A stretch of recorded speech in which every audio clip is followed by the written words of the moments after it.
Hello there, beautiful teachers, and welcome to another Vibrant Music Teacher Chat. This is your weekly show here on YouTube where we talk about the latest news and resources coming out in the music teaching industry, and we go into one special topic each week. And we also have an Ask Me Anything section at the end. So if you do have a question about anything, doesn't have to be about today's topic. I'll try to answer those as I go. But if you have a more general question about anything at all, why do I wear so much yellow, or something more on topic for piano teaching or music teaching, then do let me know. Just start with the word question so I make sure to find it in amongst all the chat. And I'm delighted to be here with you. If you are brand new around here, please do say hi in the chat. Let us know how you doing. Let us know that you're new here so we can give you a big shout out. And if you are new, you haven't met me. So my name is Nicola Canton. I am a piano teacher over in Dublin in Ireland, and I also run a site called Vibrant Music Teaching, which is a training website for music teachers. Alright, so we're going to go into our warm-up. Now, we missed it the last couple of weeks, so here's what we're going to do today. I'm going to show you, okay? So, if you haven't done this before, this is called Rhythm Railroad. And there are 30 in each set, and we're currently on number 28. And that's excruciating. Like, we can't leave it at number 28, can we? We normally do 2 a week. We have to do 3 this week. That's what I've decided. So we're going to go through 3 Rhythm Railroads and then 1 singing one. It's just so that we can even this out and we can start on our new level next week with new actions and all the good stuff. Okay, so if you haven't done this before, the dark blue. Oh, welcome, Rajo. Glad you could be here live. So the dark blue is 2 hands tapped on your lap or the table or whatever surface you have. I just do them in the air so that you can kind of see that I'm doing them. And then foot is stamp your foot or tap your foot. And then the orange is shoulders. And then that's all we have on this one. So let's practice it first. It goes, step back to here. It goes 1, 2, 3, 1, 2, 3, and 1, 2, 3, 1, 2, 3, 1 and 2 and 3 and 1, 2, 3, 1, 2, 3, 1, 2, 3. Okay. Hopefully you can hear me on the mic and everything when I step back a little bit. I just wanted you to be a little bit able to see what I'm doing. So we're going to try this with the backing track. We're going to go straight for the airplane, but if you're using these with students, if you're a member of Vibrant Music Teaching and you want to use these with students, there is a slower version, so I always start with that. But we'll start with the plane. Why not? Here we go.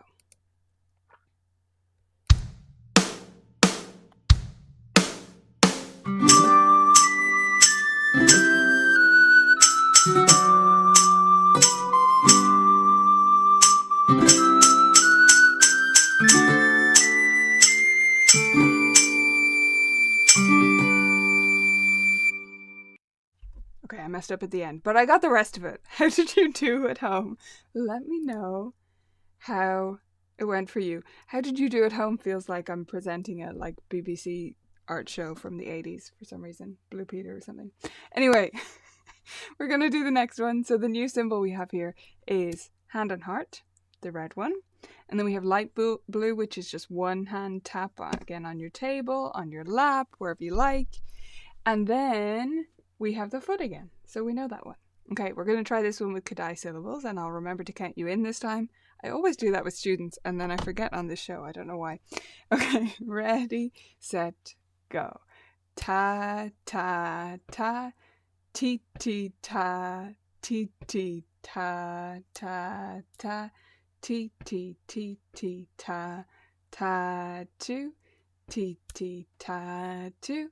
Ti ti ta tu, ti ti, sorry, ti ti ta tu ta. I just thought it was really funny that I messed up on the third one that was the same. But you know, we all make mistakes, especially me when I'm doing these on the live show. Okay, here we go. Let's try it with the track. Ready?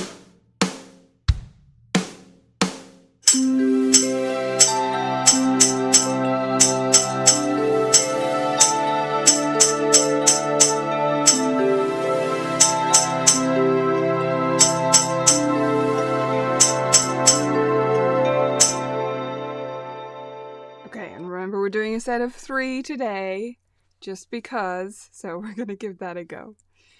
Last one. This is the last stamper. By the way, these are not sequential in that way. They don't progress. They are all one level, and then the next level is harder.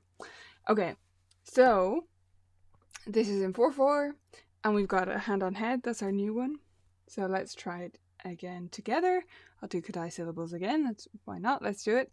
1, 2, ready, go. Tattoo, tattoo, ti ti ti ti ti ti ta, ti ti ta, ti ti ta, ti ti ta ta ta, ti ti ta ta ta, tattoo, tattoo. By the way, some people say ta-ah. Many of my students come in saying that, and I don't correct them. I don't force them to say tattoo.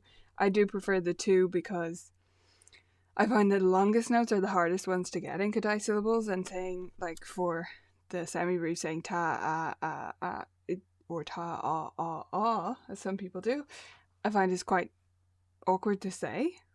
And I do get the logic of it, but for me, the numbers work better. You do you, though. Okay, let's give it a go.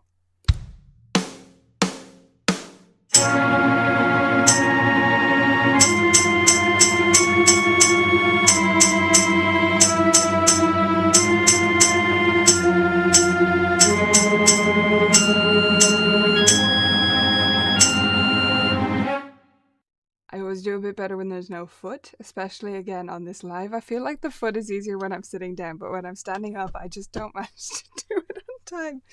And then it messes me up on the next thing. Okay, let me know how you did with that. Congratulations on finishing Stamper level of this, which is level 2, but it's where we started on the show, because we didn't do level 1. The Solfa, though, we are working our way through level 1, because I know many teachers are less confident with this, especially if you never did any voice and that kind of thing. So we're going to try this one out. Now, we'll just go through first, as I do with students, and just say the Solfa.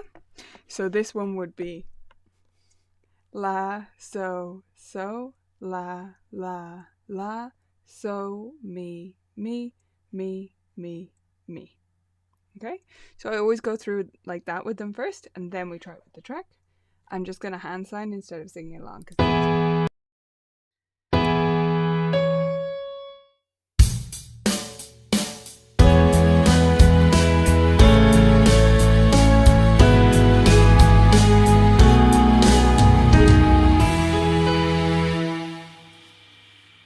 Beautiful, congratulations, that's your warm-up. I hope you're feeling warmed up. So now into the latest news. Let me know your news. What are you working on? What's going on with you? What's happening in your studio, in your business, in your life? Let me know. So over here, I've been preparing for my student recital, which was on Saturday. So that's been a lot of the last week. And also taking some, avoiding taking on big projects, I guess is how I would put it, in the week leading up to the recital. So if you're someone who's never done that, who always finishes the recital and feels like you have just swum through an avalanche, then maybe consider that. Like, I deliberately didn't let myself do anything all that interesting last week, which is really hard for me to do, to be honest, but I took on some hobby projects and things because I knew if I get into a project that's a bigger one, I'll get excited about it and I'll just do that, and then I'll be too tired going into the recital, and then I'll come out of it just feeling like I've been hit by, as I say, swimming through an avalanche.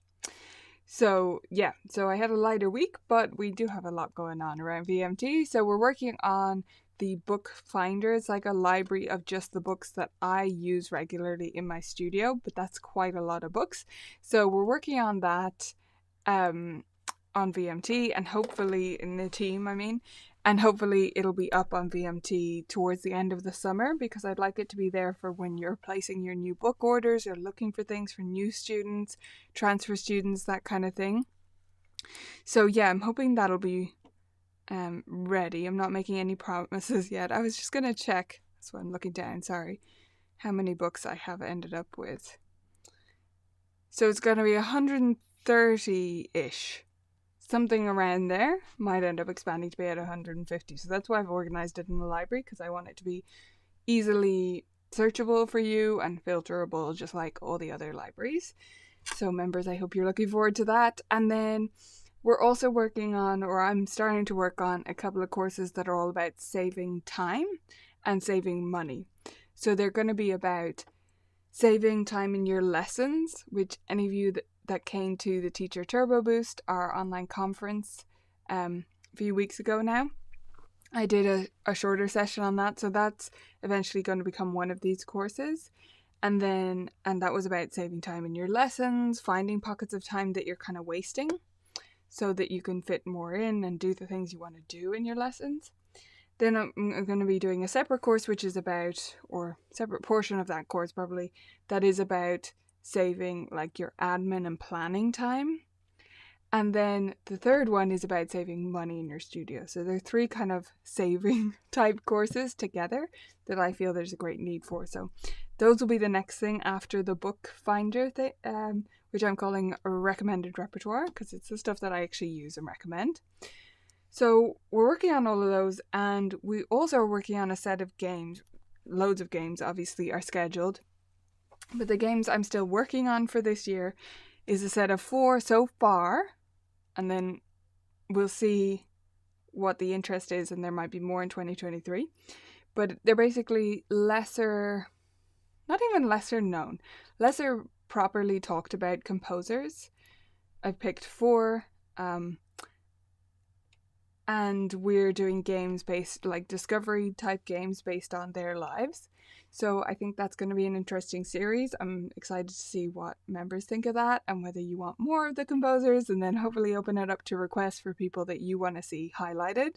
It's not going to be Mozart or Chopin or Beethoven or Bach or even Clementi. I mean, maybe Clementi will make the cut eventually, but it's really not about him.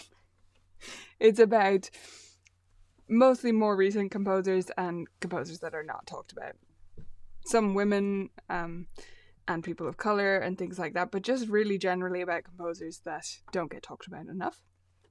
So yeah, we're working on that on the team as well. And we released some new things. So we had a podcast which is about enforcing your studio policies. So if you're currently rewriting your studio policies or sending them out for the next year, take the time to listen to that, because it's so important that you actually follow through on them. I mean, if you don't do that, they really are worth nothing.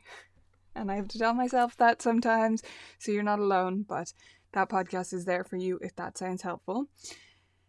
We had a very basic YouTube video. Occasionally, most of the videos we put out here on YouTube are for teachers, like directly for teachers, but occasionally I do one that is for teachers to share with their students. So this was one of those, is how to draw a treble clef, and I go through the 2 ways, the sort of cheating way and the real way.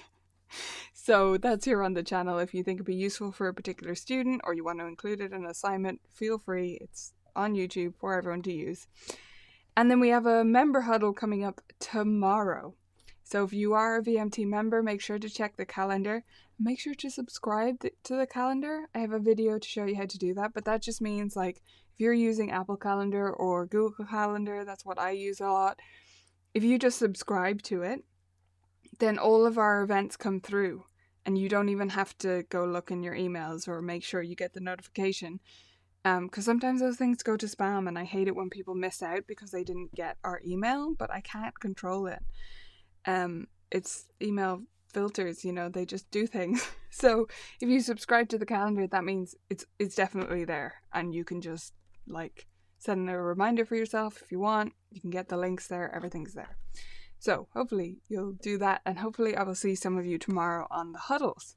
So that's my last bit of news. We're going to go into our main discussion of today.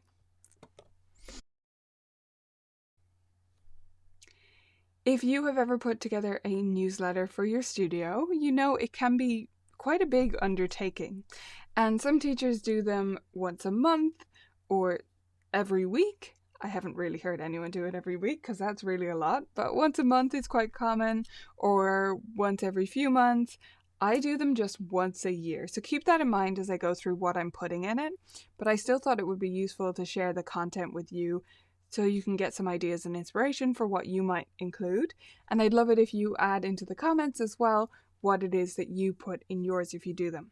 First of all, let's talk about why they matter, because you might not be doing newsletters yet and it might seem kind of old-fashioned, maybe? I don't know. But I do think they're still really valuable to do. And as I said, I only do it once a year, but I still think it's really important that once a year, a little notice to say what my students are doing that is great, and to especially highlight all the great things we've done all year so far as parents are thinking about signing up for next year and taking summer off and reprioritizing and all that stuff. I want them to see how much we actually do in a year, not just the most recent event, which right now for me is our spring concert that we just did. Yeah, that's just happened, so that's fresh in people's minds, but they might not remember any of the other stuff we did earlier in the year, or just different things that their kids don't always explain to them well. We all know that struggle. So I like to do the newsletter to highlight all the fantastic things and to shout out about my students. So I'm going to show you what mine looks like. Now, this is a draft at the moment, so first thing I want to say is, if there are typos, you don't need to tell me. I know you'll think you're being helpful, but honestly, at this stage of the process, I haven't proofread it. I've just written roughly into it, so don't worry. If there's typos, I'll get them later. The second thing to say is how I did this. So I can use all kinds of design software and things, but I actually, for my newsletter, use Canva, which is free. At a certain level, we have the premium one on the team, but I don't think you need it for what I'm talking about here. And it works great, and I know many people without those design skills find it super user-friendly. So that's how I created this. You can use anything you feel comfortable with, Microsoft Publisher or Adobe software, Adobe Spark, anything you want. But this one was created in Canva, and we're going to take a look at it. Okay, so here is the newsletter. And this is the first page. So it is 4 pages long, and I have different sections. And a lot of these do stay the same each year, but some things get swapped out, etc. And obviously I update them.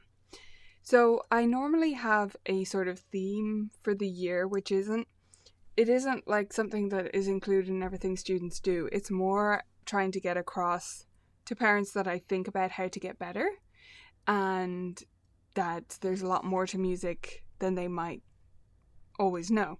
So like the year before, last academic year, that was our grit and growth mindset year, and I was focused on extra things for that and improving that in our studio. And this year I was all about active listening. How can we get kids to listen more actively? And I never solve these problems in the year, but I do have it in the back of my mind as something I want to focus on.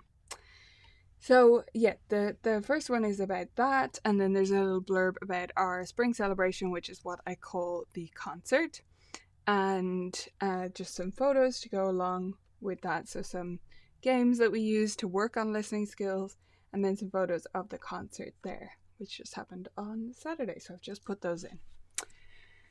On the next page, we have a few more highlights. So we have our folk song arranging project. So I always put in our composing project. This year we did arranging. And then the empty spots, which many will recognize, the like Canva picture, empty picture spot. Those are for the photos of the folk song book, which is going to be arriving hopefully end of this week or beginning of next week. So I've saved those spots for that. So that talks about what that was and why it matters, that kind of thing. And then there's a little thing about group workshops. Now the group workshops, it's a mixture of talking about what we did this year and what we're going to do next year. So that's a good example of where I am highlighting the past year for the most part, but I give little nods to next year and what's going to be happening and some of the changes that might be coming. So in there I explain about the new format that I tried out, which most of the parents won't know about because it was specifically for a certain age group, but it was called Jam Band, and I'm going to be doing a presentation on it on VMT at some stage to explain it. But basically it's just a jam session for my tweens and teens. And yeah, I just explained that, and how those that came did great with it. And I'm honestly, like, I'm always honest with you all, but like, it's been hard to get take up on that class, but the people who did come have done amazing with it, and they've really enjoyed it. So if I talk that up, I'm not, I'm not lying to parents. I'm not saying everyone came and your child didn't. If they know that, like, their child didn't end up going to it, or they're a teenager. But I am explaining, like, how beneficial it was, and hoping that we can increase the take up next year. Especially since that one, I started it very mid-year. It was like just after the start of semester 2. So it was like randomly mid-February. I was like, no, I'm going to try this to myself. So it was an awkward time to get people to sign up for something new, is what I'm saying. I'm hoping at the start of a new year I can get more people attending it regularly. Anyway, so there's that. And then here's the Snowflake Showcase. So that it was our Christmas concert back in December. So that's a good example of something parents have totally forgotten about. Like, they'll remember it once they see the photos. They're like, oh yeah, the lights, and it was in their living room, But even if they attended, they don't really have that fresh on their mind as we're looking at this. So that's something I wanted to highlight. The next page has changed in this newsletter. So I'll tell you what I used to do, because I do think it's a great way to do it. What I used to do was a big list of every student, every under 18 student, because the adults would just be embarrassed, honestly, in my studio, but every under 18 student, I wrote, it started with their name. So like Alice, I don't have an Alice, so let's use that. Alice did awesome with her very first piano book, and she's ready to start reading on the staff early next year, or something like that, right? So it's just one sentence about something they did and somewhere they're going. But it's all just boasting. Like, that's what it's for. It's just saying everyone's great, but specifically calling out each student and saying why they're great and what they achieved this year. So the title was the same. It was Student Achievement, but it would have been a big wall of text where I called out each student. We honestly have too many for me to do that. It was a real squish last year, and we have more this year. And I just knew, number one, it won't fit on the page nicely. I'll have to make the font tiny or say basically nothing about each student. And number two, and I don't want to go onto another page because this is a fold over A3. So it has to be 4 pages. I like it to be 4 pages. Anyway, so number two of why I didn't want to do that is because it is a lot for me to do that. It really does take a while to come up with these things. But if you have 20 students, like back when I did, it was very manageable and I loved doing it. So, advantages of small studios, but I wouldn't change mine, but just, there are pros and cons to each. So you could do that. I've chosen just to show the challenge board. Now I've blurred the names here. If you're noticing, it looks a bit funny. I was just blurring the names because I don't show my students' names on the YouTube channel. But they obviously are showing in the printed newsletter because that's a lot more private, I guess you could say. So that's just a picture of our challenge board as it currently looks, with students in various different spots. And talking a little bit about what the challenge board is, because some won't be aware of that. And then particularly highlighting the 30 practice bullseyes challenge, because a few people finished that. We ran it like as a whole studio, and a few people finished it. Not everyone by a long way, but there's going to be another chance to do it, so that's what I say there. So let me know if any of these are different to your newsletter. I'm coming on to the last page now. Let me know if you include different things, if you're inspired to include any of these, if you don't like the vibe of them. I'd love to hear your thoughts. So the next page is the final one. And when I print this out, it will be the back cover. So it's an A3 sheet, which is, I don't remember what you call it in the States, but it's like 2 letter pages stuck together, 2 letter size, almost stuck together. So it's just a big sheet and it's folded in half. So that's how I print it out.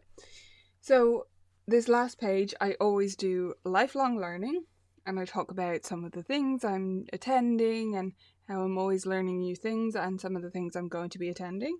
So there I'm showing that I'm going to EPTA in Portugal, which is the European Piano Teachers Association. I've never been to that conference, so I'm excited to go, and I'm presenting there. So it's all a mystery to me, but hopefully they'll enjoy the session. If any of you watching are in Europe, consider going. I would love to see you there. I would be delighted to meet you.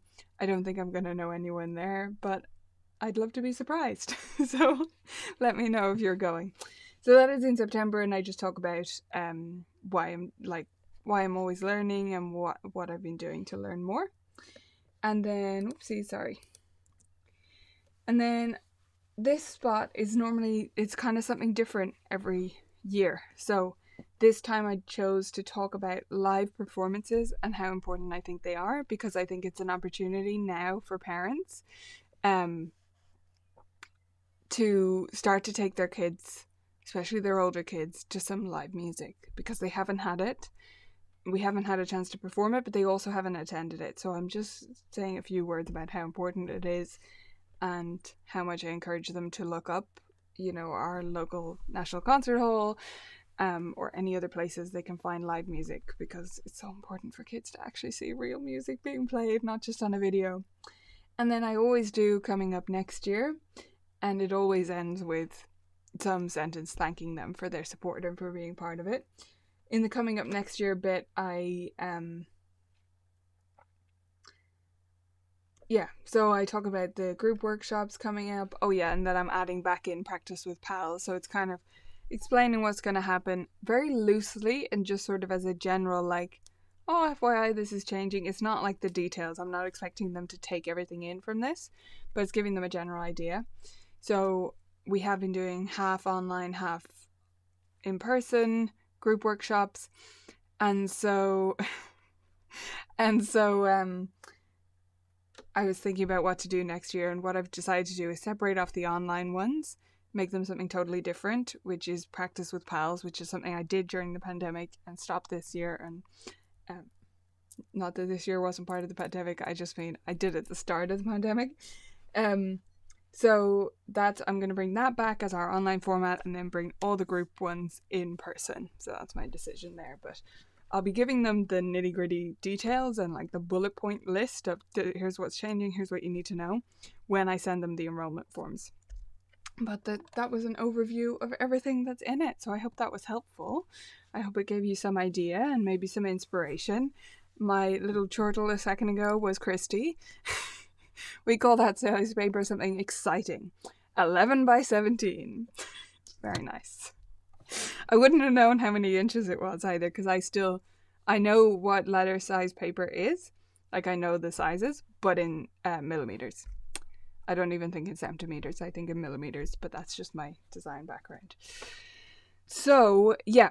So it is an A3 sheet. I'm sorry I don't have one to show you physically, because as I said, I need a couple of extra photos, so I'm not printing them yet. But I do just get them printed at our local office supply shop. They print out A3, and they're quite nice quality. I can print A3 here on my printer, but it's quite slow and awkward, so I don't do it for big jobs like this. I just do it for one-off signs and things. So yes, A3 11 by 17 is roughly the same thing. So yeah, that's my newsletter. I hope that tour was helpful. Let me know what goes in yours. I will be giving those out hopefully next week. It all depends on when these books arrive, because I like to give the two things out together. So the newsletters for the parent, and the book of student compositions is obviously for the student. So once those arrive, I will photograph them, print the newsletter, lickety-split, and then put the two together and give them to each student as they come to their lesson. And then after that, the next stage of preparing to wrap up a year is the enrollment forms, calendar, policies, and fees for the next year, and that I will send out by email. So if this is next week, then that'll possibly be the week after. I have actually made the mistake of doing the enrollment form a little bit too early before. So that's just a word of caution, I guess. I don't expect it back until mid-July. So I like to give them about a month. But I previously have given them like 7 weeks or something. And it's too much. Everybody just forgets about it. So even though I will get some questions from parents from now about next year and like, oh, when do we sign up? We really want to continue. I resist the temptation to say, oh yeah, sure, and send out all the information to all the parents because it's a little bit too early. So be careful about my planning in that way, because I've made that mistake in the past where they just think, oh, this is not due for ages, and so they just disregard it, and then you get terrible return rates. You have to chase everyone up. That's my experience anyway. 7 weeks might be perfect for you. All depends on the circumstances. Alright, so that's my newsletter. I hope those tips were helpful. Sorry, that's the wrong thing. Next, let's just fix this. I had everything shuffled for last week. Okay. Right, you need to choose the snap camera for the question session and start writing in your questions. So here's your choice. Tell me the answer to this and tell me any questions about anything at all. I'm happy to stay and answer those. Here is choice number 1. This is the pretty option. You're under no obligation to pick the pretty option. I do not embarrass easily. Here is the second option. So do you want a fisheye lens? This is a fisheye. It's not actually that unflattering. I mean, it's not my favorite shot of my face, but I'm pretty okay with this. It just does make my smile a bit terrifying, I think. Or do we want this? I quite like how this grows. That's why I've picked it out. So which one do you want? It has pink eyeshadow as well. Something I would never put on in reality. No judgment. Just don't think it would suit me. So F-Pop says, fish. What do the rest of you say? And let me know your questions as well, if you have any. Because otherwise I won't be in whichever choice for very long. Carrie says flowers. We got 1 vote for each. Christy says flowers as well. Okay, I'm going to leave the flowers. I'm going to make the call. If you have any questions, write them in now.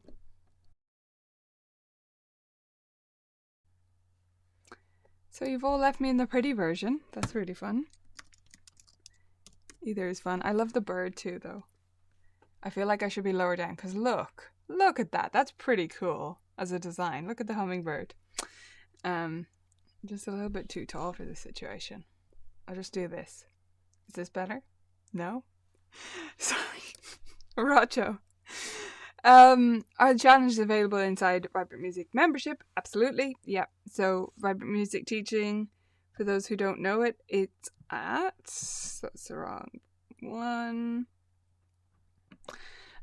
vibrantmusicteaching.com. So if you want to become a member, if you're not a member yet, those watching, that's where it is. And the challenges are all there. It's called a challenge board.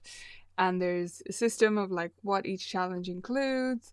Some have extra printables and things to run the challenge, and some are more loose, like general guidelines of what this would mean. And then there's stickers for each one and a poster. Let me get a folder to show you. So in my studio, the way we use them is every student has a practice folder where we store sheet music and all that kind of thing. And then we put stickers on the front. I have these piano circles, but you don't need those. Whatever you like. We put the stickers on the front as they earn them. So these are display folders, like they have a little pocket. Can you see that? So it's not lovely chip nail polish to demonstrate. Yeah? So it's like behind a plastic pocket. And we put the stickers on there. And the reason I like that it's behind a plastic pocket is because if their folder breaks, which happens, even though I buy quite good ones, they still get broken by kids. So when their folder breaks, if changed to when, we take the sheet out and we put it in their new folder so we don't lose any stickers. So yeah, that's how the challenge system works. And all the details are on the VMT post, so it's in the library. If you have any other questions, do write them in. Otherwise, we're going to be wrapping up early today, which is fun. So as I said, we have 5 more weeks of the show left. And that is it, because we take July and August off. The membership is still open, everything still runs there, but this show doesn't run in the summer because I may be traveling and have different things on. So it's going to be back in September after the next 5 weeks, but we'll keep going until then. I just looked over and the hummingbird was in front of my face. Very nice. Okay, looks like we're light on the questions today. That's kind of a good sign.